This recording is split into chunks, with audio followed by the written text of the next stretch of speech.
Good morning, everyone. Today we are going to learn one more learning theory given by David Ausubel. Okay. Let me tell you, David Ausubel, he was a great American psychologist and educator, as he has written more than 150 published articles and so many books. And in the year 1976, he received Thorndike Award also from American Psychological Association, as he was too much fascinated by the concept of cognitive psychology, cognitive structure, and he influenced by the work of Jean Piaget too. Okay, so in learning में he was so much interested that he has come up with the theory of advanced organizer theory, and on the basis of that he has given a theory of learning that is also known as meaningful reception learning. Okay. So under this advanced organizer learning theory, he talked about meaningful reception learning theory, where he said that learning should be meaningful. जब तक learning meaningful नहीं होगा, it cannot be receptive and it cannot be known as learning. Okay.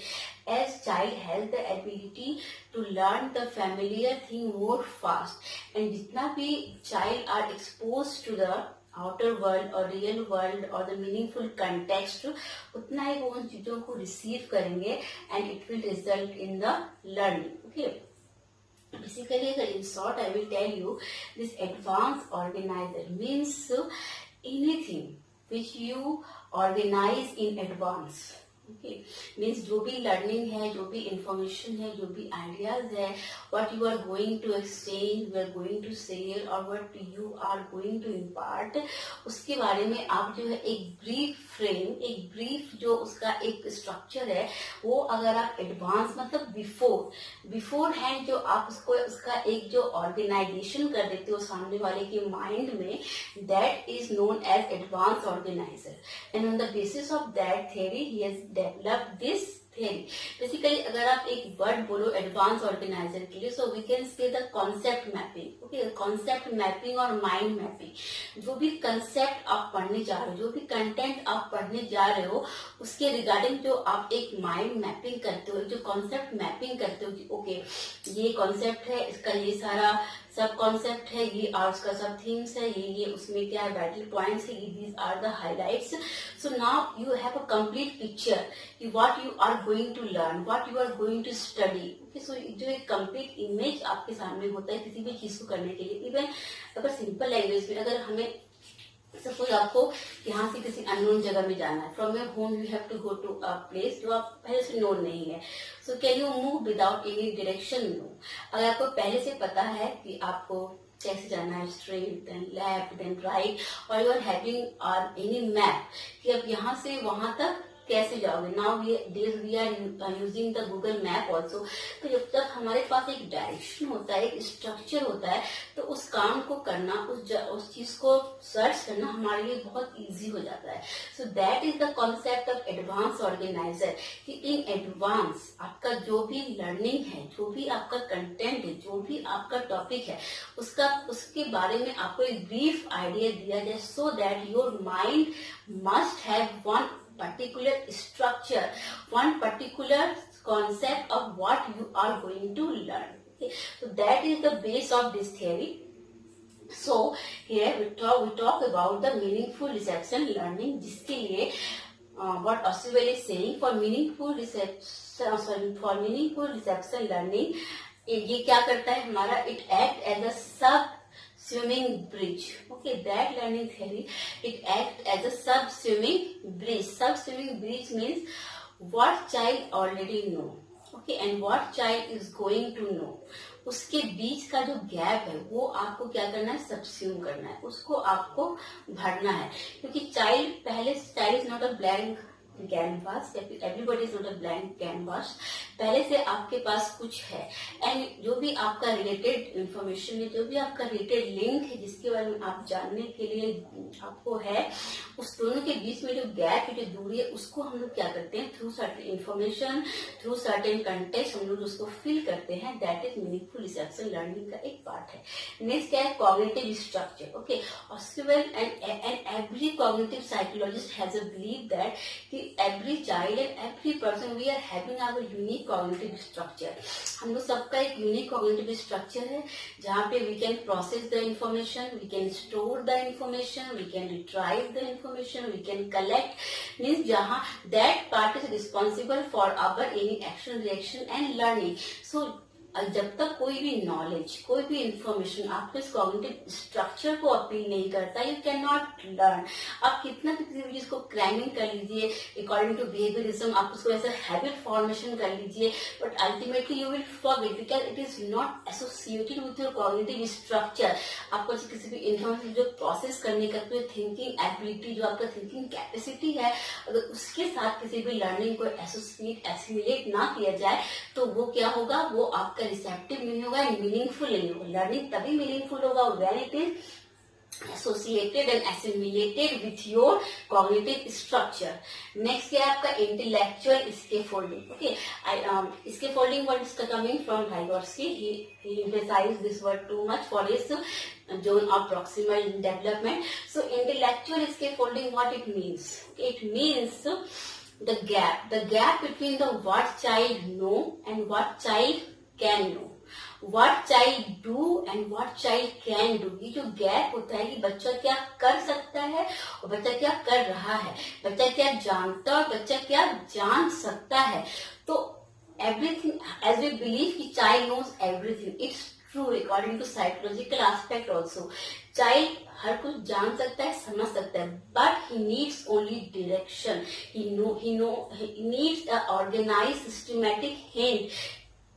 तो इस intellectual scaffolding में बच्चा का जो गैप है, जो बच्चा पहले से जानता है और जो नया वो जानने वाला है, उसको सीखने के लिए जो आप उसको एक ऑर्गेनाइज सेट ऑफ इंफॉर्मेशन देते हो, जब उसको एक आइडियाज देते हो, जो हम लोग उसको एक हिंट देते हैं, उसको जो प्रॉम्प्ट करते हैं, that thing is known as intellectual scaffolding. Intellectual इसलिए it is related to the cognitive abilities. Okay, next क्या है, provide frame for learning. Okay, most important thing.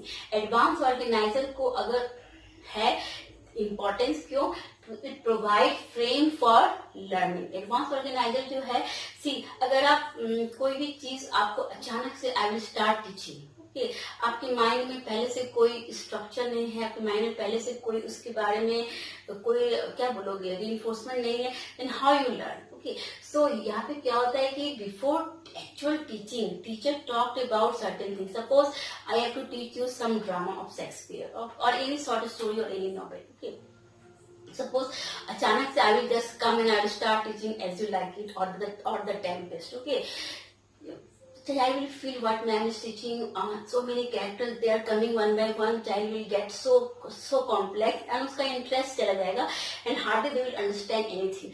But suppose before teaching any drama or any play, I will talk about the character. Okay, like how many character you are going to meet in this particular play, what are the characteristics of those characters. Okay, and you have to find out that which character epitomize love, hatred, okay, rudeness, kindness. Okay, these are the particular words. कौन सा character उस particular role को fit कर रहा है. Suppose इस तरह चीज में आपको आगे, या फिर द प्लॉटिंग, किस तरह का प्लॉटिंग है, किस तरह का मोरल उसमें प्रीचिंग्स है, अगर ये सारा थिंग्स मैं आपको बिफोर हैंड बताती हूँ. Okay, so in mind you have a picture about that particular play, you have a rough picture of the characters, the characteristics of those character, and when I will teach you, you will try to relate, you will try to think, yes, it is going to happen. Okay, so ये होता है frame. Okay, when you are talk about the highlighted point or the things what child going to see or what child going to learn in briefly, आप उसे overview देते हो. So while learning, child relate and child learn most. क्योंकि it is, ये research में भी it is prove that कि giving frame before the teaching is much more effective than giving frame after the teaching. क्योंकि क्या होता है कि when you are giving frame, accordingly child can organise and train their mind. वो अपने thinking को, उनके माइंड को ऑर्गेनाइज कर पाते हैं एंड ट्रेन कर पाते हैं कि what is coming. Okay, and ये उसमें एक क्यूरियोसिटी भी क्या होता है, के थ्रू इसमें आता है, क्योंकि ये आप देख सकते हो जैसे कोई भी जो मूवी रिलीज होती है, so before moving a movie और song anything we are having the teaser. क्यों? क्योंकि teaser is all the highlighted point जो आपको उस मूवी में मिलेगा। What are the song, what are the picture scene, description and the whole movie we are try to relate with the teaser कि कहाँ पे ये सीन आएगा, कहाँ पे ये सॉन्ग, कहाँ पे dance move. Okay, so they are the advance organiser कि पहले से आपके माइंड को एक रफ डायरेक्शन पता है and accordingly you will move. Okay, so that was a thing associated with meaningful reception learning. Now, meaningful reception learning is against what? It is against rote learning and against the discovery learning. As all we know, rote learning is based on behavioristic psychology. But rote learning जो है that is not appropriate learning. यहाँ पे क्या होता है, learning is much more mechanical. Learning जो है वो मैकेनिकल है, type of habit formation. You don't have to make use of your processing aspect, your reasoning abilities, you only have to mug up the things and वो learning आपके लिए कितना meaningful है या फिर नहीं है, you are not going to think about that. So जो meaningful rote learning है, it is meaningless क्योंकि it is not giving you a meaningful aspect. Next, it is also again discovery learning. Discovery learning given by Brunner. Okay. So Brunner has also talked about discovery learning under cognitive psychology also. But according to Brunner, क्या होता है कि discovery learning is a type of problem solving. Learner will discover, learner will explore and create their own learning. But according to Ausubel, it is not possible that every time you create and you discover learning through problem solving.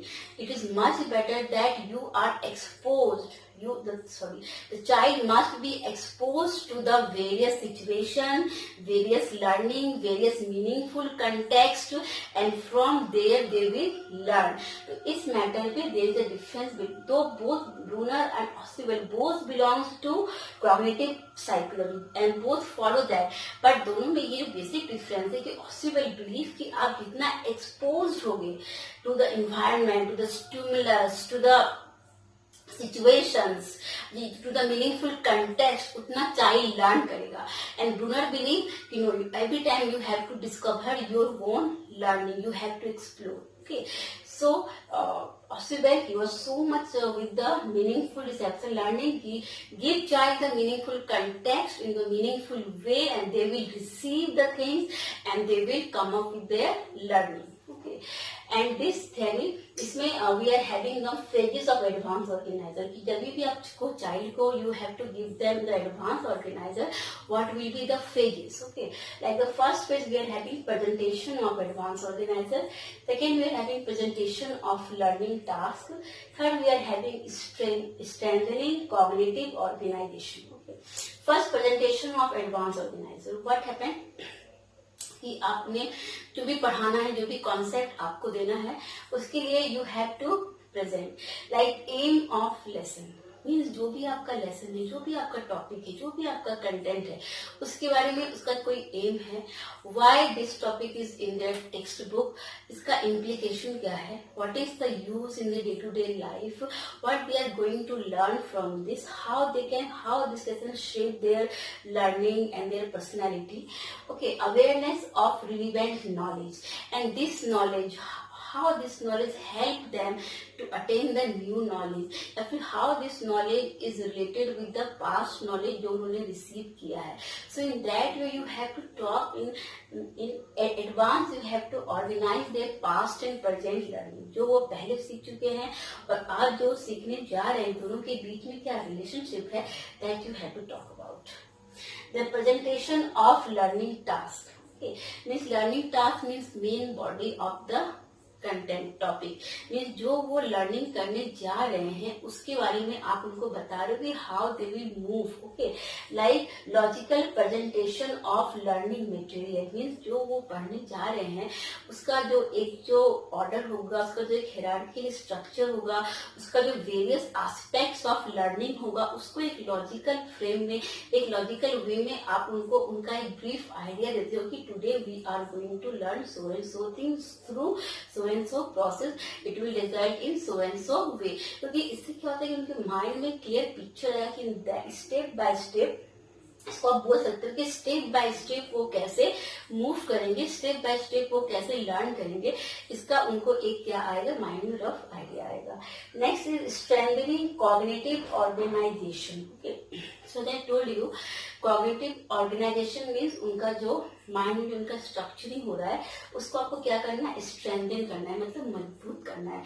क्या होता है कि child पहले से कुछ जान रहा है, आज जो आप उसको पढ़ाने जा रहे हो, फॉर एग्जाम्पल आज आपने उसको पढ़ाना है रिलीजन, रिलीजन में you have to talk about Buddhism, Buddhism क्या है। ओके, सो ऐसा नहीं है कि you will just come and you will start teaching Buddhism क्या है, महात्मा बुद्ध कौन थे, what he has talked about it. In advance organisation में what you can do, like in your class, आपके क्लास में जितने भी बच्चे बैठे हैं, everybody is following their one religion, कोई हिंदुइज्म में होगा, कोई क्रिश्चियनिटी से होगा, कोई मुस्लिम रिलीजन को फॉलो करता होगा, ये और any other. Okay, so when you talk about के think about your religion, now they will think what religion is, what practices they are doing at home, what are the preachings of their religion, what value is associated with their religion. So in that way they will realize कि oh, religion means what, and these are the characteristics, these are the things associated with the religion. Okay, so जब उनको ये पहले से उनके mind में एक religion का पिक्चर है, so now you can start about a new religion. So इसमें क्या, they will correlate, they can classify, they can see the similarity, they can see the dissimilarity, and they can learn better with the interest. Okay, my religion is like this and this is like that, these are the similarities, these are the things. Okay, so here you can promote active reception through critical approach. Okay, so इस phase में हम लोग क्या करते हैं, you have to create a critical awareness, means आपके जो child का क्रिटिकल थिंकिंग का जो एस्पेक्ट है, उसका जो क्रिटिकल थिंकिंग का जो नोशन है, उसको आपको क्या करना है, राइज कराना है चाइल्ड में, कि चाइल्ड जितना ही क्रिटिकल होकर सोचेगा उतना वो क्लासिफाई कर पाएगा, वो डिफ्रेंशिएट कर पाएगा, and the more they learn, जितना उसका थिंकिंग डाइवर्जेंट होगा उतना ही उसको क्या होगा, रिसीविंग कैपेसिटी हाई होगा। So in that way you have to do that. Next, we are talking about the effect of advanced organizer. When we are giving the advanced organizer, what effect it has on the part of the learner. Okay, so इसका two types of effect होता है, पहला is instructional, second is nurturing. Okay, so instructional is on the part of the teacher. Okay, because teacher is instructor. जब भी आप advanced organizer में when you are instructing, जब आप क्या कर रहे हो, when you are instructing, जब आप उसको advanced organizer दे रहे हो, so it will affect their conceptual structure and meaningful assimilation of ideas. क्या होता है कि child before में he was not having any idea कि वो आज क्या करने जा रहा है, बट द मोमेंट जब आप उसको एक ऑर्गेनाइजर दे रहे हो तो उससे चाइल्ड कैन स्टार्ट, जो उसके माइंड में पहले से है और जो आप उसको दे रहे हो, दोनों को मिला के he will come up with the new structure, और एक उसके माइंड में कॉन्सेप्ट बन रहा है ओल्ड एंड न्यू को मैच करके, and on the basis of that he will start thinking and meaningful assimilation of idea. Sometimes आप जो बोल रहे हो वो उसके पहले से मैच हो भी सकता है, नहीं भी हो सकता है, there will be similarity, there may be differences, तो उसके accordingly child will assimilate and child will act. जो भी आप इंफॉर्मेशन दे रहे हो, जो भी वो आइडियाज आप उसको दे रहे हो, उसके अकॉर्डिंगली वो रिट्राइव करेगा, रिकॉल करेगा उसका इंफॉर्मेशन, ओल्ड इंफॉर्मेशन को, एंड दोनों को मैच करके वो आगे क्या करेगा, अपनी थिंकिंग को डेवलप करेगा, and the more cognitive structure, more schema they will frame in their mind and they will learn the new things in a better way. So they were the effect, it was the instructional. Next क्या है आपका nurturing effect, means advance organiser कैसे उसको nurture करेगा, उसका thinking process, उसके cognitive structure को, how it will nurture. Okay, it will nurture through interest in inquiry and habits of perceived thinking. Okay, habit of interest in inquiry. Interest of inquiry means what happened? ऐसे क्या है कि child is sitting and child is curious कि what you are going to teach, and the moment you are giving a rough idea, a rough description, तो क्या होता है कि उसके माइंड में many questions are coming. Okay, the way you are speaking and when जब वो और वो चीज कॉग्निटिव स्ट्रक्चर से जब अपील कर रहा है तो मे बी उसके माइंड में कुछ क्वेश्चंस आएगा. हिज और her mind will be become more queryful. वो सोचेगा कि okay, the things like that, things like this, and when you will teach, that time also he or she will correlate the thing, and so much question will come to their mind. क्यों? क्योंकि now they can do the process of thinking and habits of perceived thinking. Okay, perceived thinking why? क्योंकि now child have the ideas इसको किस direction में सोचना है. अगर आप without giving any advance organiser if you teach तो child is directionless. उसको पता नहीं कि in which direction they have to think. But जब आप उसको एक थिंकिंग को एक शेप एक direction when you have given, so now child can do a perceive type of thinking. The child can imagine the things, child can create the things, child can recreate the thing. So with their thinking they can assimilate so many new things also. Okay, so it was the effect of advanced organizer. Next is the types of advanced organizer. Means जब भी आपको advance organiser बच्चों को देना है सो इसका types क्या क्या होता है. Okay, the very first is expository. Expository is most commonly use. यहाँ पे क्या है कि it is like a giving description. कोई भी चीज को डिस्कस करने के पहले, किसी भी चीज को पढ़ाने के पहले, किसी भी चीज को शेयर करने के पहले आप उस पर्टिकुलर कॉन्सेप्ट के बारे में, पर्टिकुलर टॉपिक के बारे में जो आप एक ब्रीफ ओवरव्यू, एक ब्रीफ बर्ड व्यू जिसको आप बोल सकते हो, जो एक आइडिया देते हो. Okay, like suppose you have to teach about small बच्चे, उनको आपको बर्ड के बारे में बताना है एंड उन्होंने बर्ड को देखा है पर पहचानते नहीं है, नहीं भी जानते. Okay, so what you can talk about कि बर्ड का क्या क्या होता है. विंग्स होता है, ठीक है, they are having wing, they are having feather, they are having eyes, उनका एक चोंच होता है. ठीक है, तो जब आप उनको एक डिस्क्रिप्शन देते हो एंड नाउ तो डिस्क्रिप्शन में they will think, they will try to imagine okay birds look like this, look like that. Okay, so that is the your expository कि आप जो एक ओवरव्यू, इनको जो एक बर्ड व्यू जो आप उसको देते हो, जो भी आप उनको डील करना है, जो भी आप उनको पढ़ाना है उसके रिगार्डिंग जब उसको एक ब्रीफ डिस्क्रिप्शन देते हो, that comes under expository advance organiser. Next है आपका narrative advanced organizer. Narrative means you have to narrate. Mainly you have to tell a story. Basically you can use it for the primary, upper primary and mostly for the language classroom. क्योंकि जब भी आपको story या कोई नाटक या कविता कहानी जो भी पढ़ाते हो, सो उसमें एक मैसेज होता है, एक मोरल लेसन होता है. देयर आर सर्टेन कैरेक्टर्स और हर कैरेक्टर का कुछ क्या है कैरेक्टरिस्टिक्स है. सो वहां पे you can tell a story. जब उस थीम से रिलेटेड, उस लेसन से रिलेटेड जब आपको स्टोरी सुनाते हो, so child can relate themselves, child can relate their family, child can, और कहीं ना कहीं चाइल्ड रिलेट हो जाता है जो भी थिंग आप उसको पढ़ाने जा रहे हो. तो story telling is also very good as well as interesting, क्योंकि story telling everybody likes.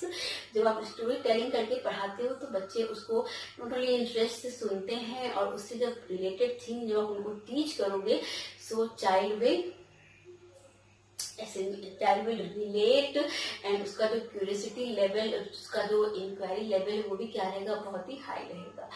And the last one is the next is skimming. Okay, skimming is just a overview. क्या होता है कि ये कंटिन्यूइंग के लिए है. सपोज कि वट एवर यू टॉट, जो भी आप लास्ट में पढ़ाए हो, when you start the next one, या फिर कोई न्यू भी जो आप बताने वाले हो, तो क्या होता है कि आप जो भी लास्ट पढ़ाए हो, जो भी लास्ट चाइल्ड जानता है, उसके अकॉर्डिंगली आप क्या करते हो, you will do a quick view, है ना, quick review.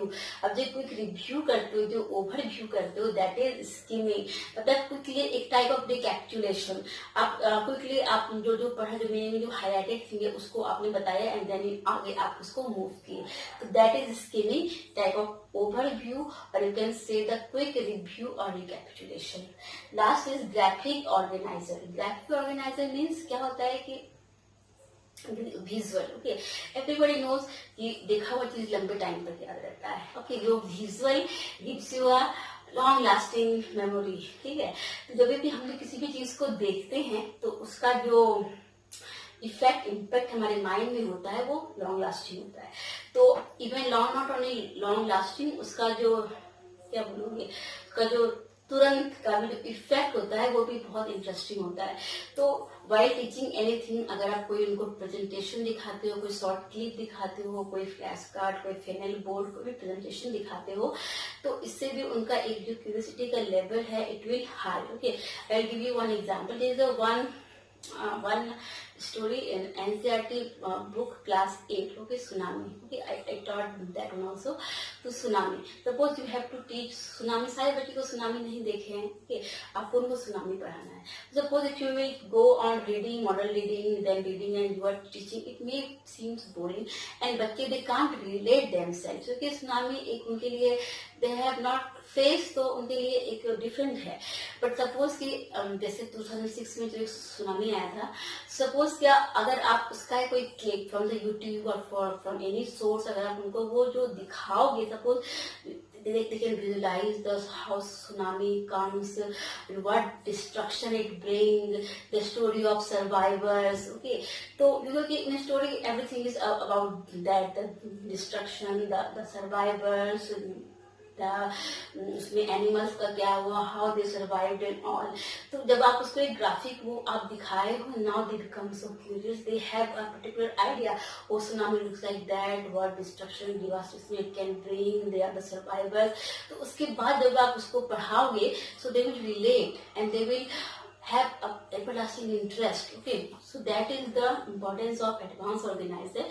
So in that sense I can tell you, according to Ausubel, before teaching, so not only teaching, before making child learn anything, the most important thing, you just give a brief idea about what they are going to learn. Okay, and most important, you have to make a meaningful reception learning, means whatever they have to learn, उसका उनके सामने एक जो है complete, एक जो है meaningful picture होना चाहिए from their familiar world, from their familiar scenario, so that they can receive more. उनका सेंस ऑर्गन्स का क्या होगा, एक्ट होगा, they will be receptive on their part and it will result in their learning.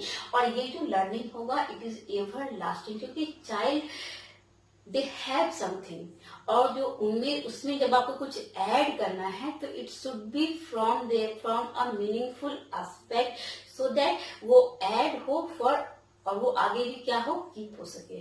Okay, तो thank that all about Ausubel. Thank you so much for your patience hearing. If anything you want more or any clarification or any doubt you are having, let me know. Okay, thank you so much for your patience hearing.